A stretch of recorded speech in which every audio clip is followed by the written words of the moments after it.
ఈరోజు మీకు ఇదిగోండి చూసారా, వరి నూక పులిహోర. మీకు పులిహోర చేసి చూపిస్తాను. నేను వరి నూక పులిహోర చేసి చూపిస్తాను. ఇదిగోండి ఆల్రెడీ ఒక లోటాడు పిండి పోసాను. మళ్ళీ దీనితో ఒక లోటాడు రవ్వకి 2 లోటాలు నీళ్లు పోయాలి. ఓకే, నేను అన్నీ వివరించి మీకు చూపిస్తాను ఎలాగో ఏంటో. ఇవ్వండి ఆయిల్ పోస్తున్నాను. ముందల పెట్టిన తర్వాత మనం ఆయిల్ పోసుకోవాలి కొంచెం.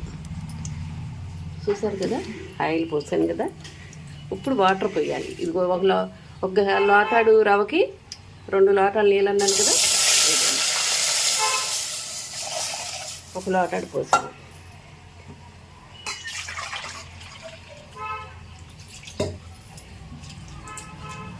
ఇంకో లోటాడు, 2 లోటాలు పోసాం కదండి. ఒక లోటాడు రవ్వకి ఇదిగోండి ఉప్పు వేస్తున్నాను. ఉప్పు కల్లుప్పు అనమాట. ఏదైనా వేసుకోవచ్చు, ఏ ఉప్పు అయినా వేసుకోవచ్చు. ఇప్పుడు మనం పులిహోర కదా చేసేది, రవ్వ పులిహోర కదా. ఇదిగోండి వరి నూక పులిహోర అనమాట. పసుపు వేద్దాం దీంట్లోనే. ఇదిగోండి పసుపు వేసేసాను. చూసారు కదా, అవసరమైతే మనం కరివేపాకు కూడా వేసుకోవచ్చు ఇందులోనే. ఓకే, కమ్మన వాసన వస్తుంది కదా, కరివేపాకు కూడా వేస్తాను.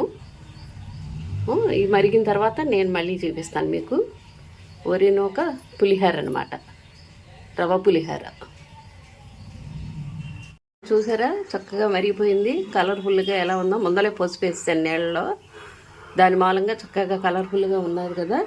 ఇప్పుడు ఇదిగోండి రవ్వ పోస్తున్నాను. చక్కగా ఉప్పు అది సరిపడా వేసేసుకుని ఇదిగోండి రవ్వ పోస్తున్నాను. కొంచెం పోసాక చక్కగా ఇలా తిప్పేసుకొని ఇదిగోండి మళ్ళీ ఉన్న రవ్వ కూడా పోసేస్తున్నాను. చూసారు కదా, ఈ విధంగా. ఇదిగో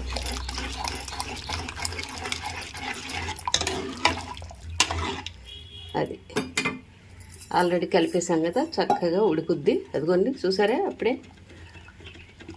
ఉడికేత్తం మొదలెట్టేసింది.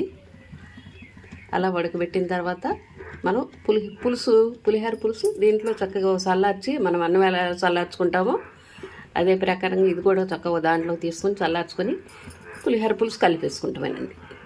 నిమ్మకాయ కూడా చేసుకోవచ్చు, నిమ్మకాయ కూడా కలుపుకోవచ్చు పులిహోర.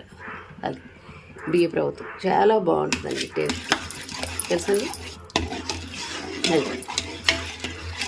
ఓకే, మగ్గిన తర్వాత మళ్ళీ మీకు చూపిస్తాను. చూసారుగా ఎలా ఉడికిపోతుందో, అదనమాట.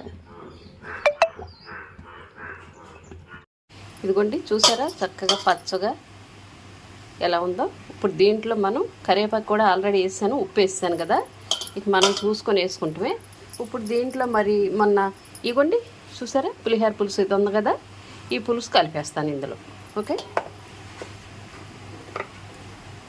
ఇవ్వండి.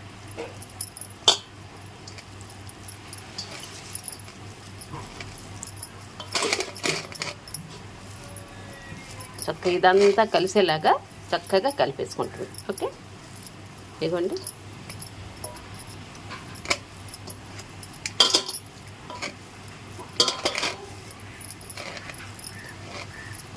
మళ్ళీ మీకు కలిపిన తర్వాత చక్కగా చూపిస్తాను.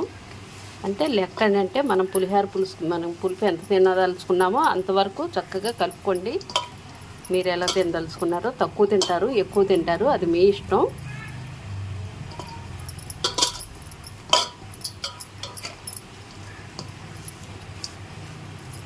ఇలా ఉండలు ఏమన్నా ఉంటే కనుక చక్కగా ఇలా చిదిమేసుకోవాలి.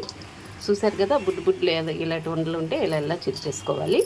చూసారుగా, ఈ విధంగా చక్కగా చేసి మళ్ళీ మీకు చూపిస్తాను మొత్తం అంతా కలిపేసి. ఇదిగోండి చూసారు కదా, రవ్వ పులిహోర ఈ రకంగా చక్కగా చేశాను. ఇదిగోండి ఈ విధంగా చేశాను. మీరు కూడా ఈ రకంగా చేసుకోండి.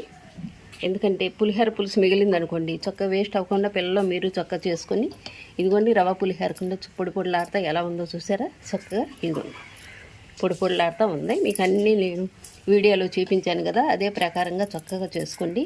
చూసారా, ఇగో జీడిపప్పులతో వేరుశెనగ గుళ్ళతో చక్కగా ఇవ్వండి జీడిపప్పు ఇవన్నీ చూసారుగా ఈ విధంగా చేశాను. మీరు కూడా ఈ రకంగా చేసుకోండి. ఓకే, లక్కోజు కుమారి వ్లాగ్స్ అండి. ఈరోజు నేను చెప్పాను కదండి, చక్కగా బియ్యపు రవ్వ పులిహార అండి. మనం ఏదైనా చేసుకున్నాం అనుకోండి, చింతపండు పులుసు కానీ ఏదైనా మిగిలిందనుకోండి, అప్పటికప్పుడు చక్కగా మనం రవ్వ ఉంటుంది కదా, బియ్యపు రవ్వ, అది చక్కగా ఒక్కబెట్టేసి పులిహార చేసేసుకోవచ్చు మనం. నేను అన్నీ వివరించి మీకు వీడియోలో చూపించాను. అదే ప్రకారంగా చక్కగా చేసుకోండి. అప్పటికప్పుడు మనం టిఫిన్ చేయాలనుకున్నా గబగబా అయిపోయేది మనకి. ఇది చేసరిగా నీళ్ళు పోసి 1కి 2 అండి, 1 గ్లాసు రవ్వకి 2 గ్లాసులు నీళ్ళు. ఓకే, అంత నూనె వేసి దాంట్లో 2 గ్లాసులు పోసేసి చక్కగా మరగనిచ్చేసి అంత కరివేపాకు వేసి అంత పసుపు వేసి చక్కగా దాంట్లోనే మరిగిన తర్వాత రవ్వ. నేను అన్నీ వివరించి మళ్ళీ చెప్తున్నాను మీకు.